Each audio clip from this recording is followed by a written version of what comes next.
Hello, and welcome back to Classic Song Reviews. I am the man, or the middle-aged nerd if you simply must. As you know, today's music is both morally and artistically bankrupt. In this show, we hearken back to a purer time when music was excellent and lyrics were meaningful. Today's song is called Sugar Shack.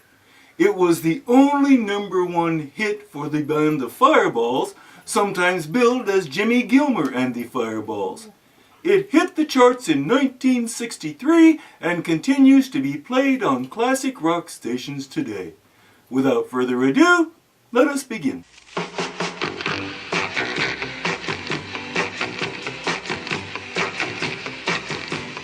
Very nice bounce, good instrumental mix.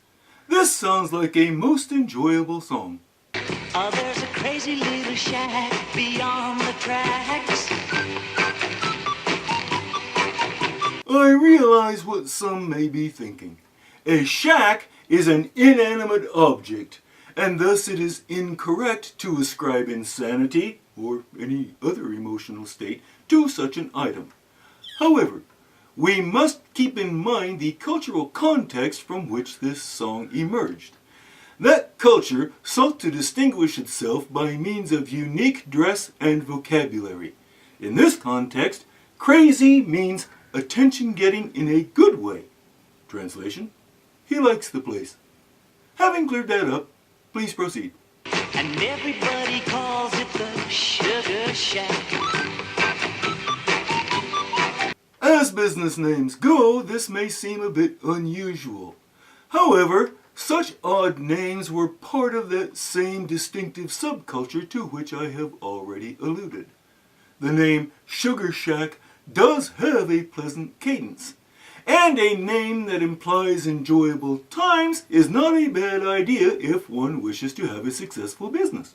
Well, it's just a coffee house and it's made out of wood.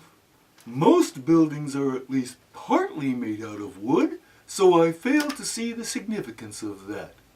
Much more telling is the description of the place as a coffee house. In the early 1960s, this sort of establishment attracted members of the aforementioned subculture, so we may conclude that the composer of this song considered himself to be a beatnik of sorts, at least in some marginal sense. Espresso coffee tastes mighty good. I see. We mention wood so that we may rhyme it with good. I suppose that is permissible. Still, the sentence would make much more sense if there were actually such a thing as espresso coffee. This is a common mispronunciation of the popular European hot drink known as espresso. But the fact that the mispronunciation is common is no excuse for a composer of a song for public consumption to continue to propagate the error.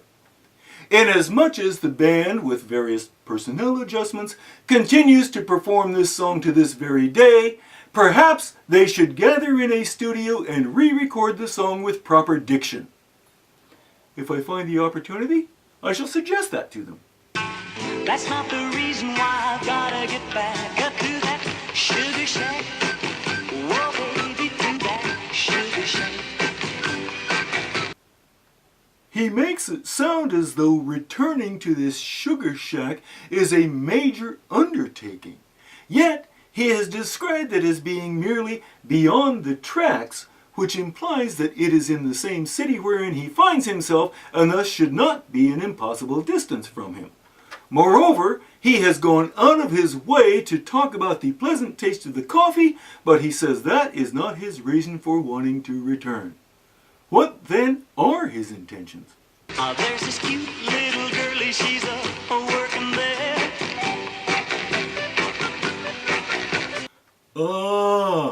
To use the colloquialism, he hopes to knock up the waitress. He is returning there because he wishes to catch her attention. I might have Excuse me? My director is holding up a cue card that says, "Hit on." I do not know what that means, nor do I have any idea what context such a sentence fragment might occupy. I see no on switch nearby for me to hit, so I am unsure what she wants. Please, just let me continue. I do know what I am doing.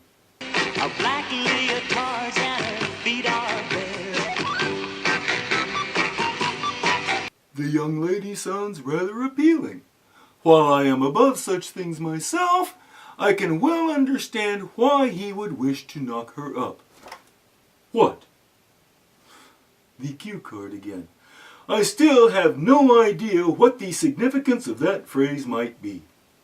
I'm gonna drink a lot of coffee, spend a little cash, make that girl love me when I put on some trash. Yes, he intends to do whatever is necessary to win her heart. His knocking her up is very serious and not just a frivolous escapade. Put on some trash refers to the overtures that he is going to make in order to woo her. Continuing our colloquialism, it is a synonym for knock her up. You keep using the word. I don't think it means what you think it means. Next lines, please. You can understand why I've gotta get back up to that sugar shack. Whoa, baby, to that sugar shack. Yes, with this information, the listener can fully understand his desire to return to the sugar shack and knock up the girl of his dreams. Oh, excuse me? What is this?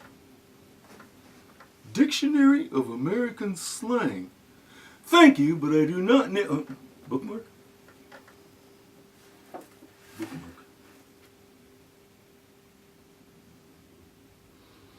Oh dear. It appears that the colloquialism I have been using is not the correct one. Shall we begin again? Hello, and welcome, excuse me. Oh, yes, I suppose so. Time constraints being what they are, there is nothing for it but to press on. Agreed? Please continue. And now that sugar shack queen is married to me, yeah. Just a moment. In the previous verse, speaking in the present tense, he has not yet made his excursion to the sugar shack and not hit on this woman. Yet this verse, in the same present tense, he says that they are married. Telescoping is not an uncommon phenomenon in song, but this does not sound like telescoping.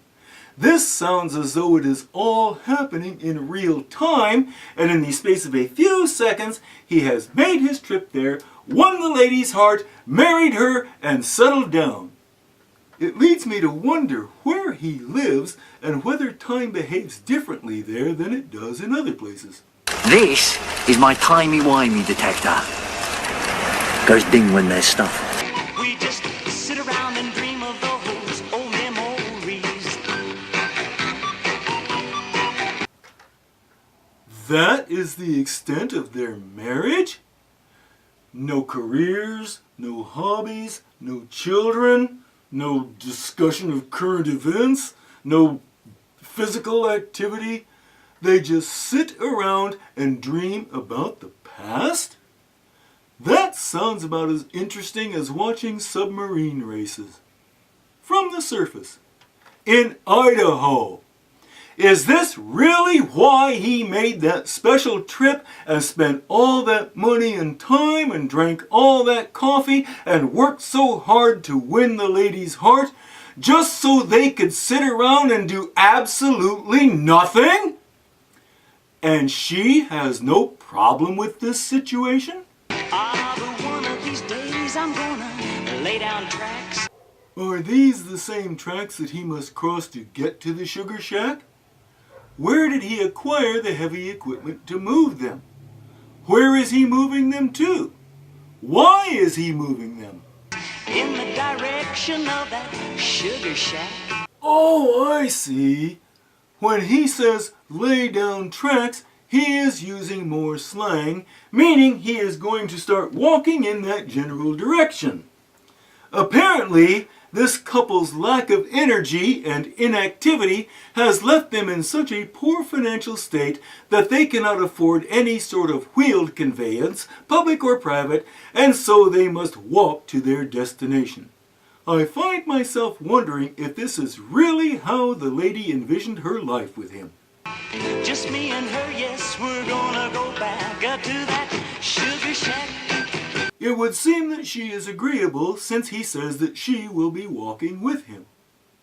How far away is it? If, as he stated at the beginning of the song, this cafe is merely beyond the tracks, why do they need to plan so extensively to take a walk over there? On the other hand, it is possible that because they do nothing all day except sit around and reminisce, they cannot afford shoes either. And depending on what is between them and their destination, the walk over there could be quite tedious, perhaps even painful. But he seems to think it will be worth the effort. Whoa, to that sugar shack. Yeah, honey, to our sugar shack. Yeah, our sugar shack. What do they intend to do when they get there? Is she going to seek her old job back so that they can at least afford protection for their feet? On the other hand, she may not have been able to afford such things even in the old days, since in the first verse he says her feet were already bare. I do not understand why he sounds so happy, because this seems like a rather sad state of affairs. So to sum up, we have a gentleman who is smitten with a certain waitress at a local coffee house. He spends money and drinks espresso and woos her until she marries him. Once he has won her heart, they do absolutely nothing except sit around and dream of the olden days at said coffee house. This sounds like a very exciting life. Am I boring you? What, dear? I said, am I boring you? Boring me? Oh, that's a good one. I'm having the time of my life, dear. To round out this mundanity, they wish to return to this same coffee house, but either it is now too far away for a quick trip, or they are in such dire financial circumstances that they cannot afford even to walk across the tracks to get there. Yet, there is no hint of unease or dissatisfaction in the song, so we must conclude that both parties lack the mental acuity to understand how absurd this situation is. This makes a #1 song that has endured for some 50 years.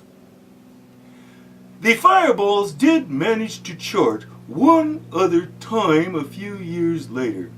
No doubt that song is also a nonsensical, quasi-sappy love ballad similar to this one. Bottle of wine, fruit of the vine, when you gonna let me get sober? Perhaps not. It's a turn down day.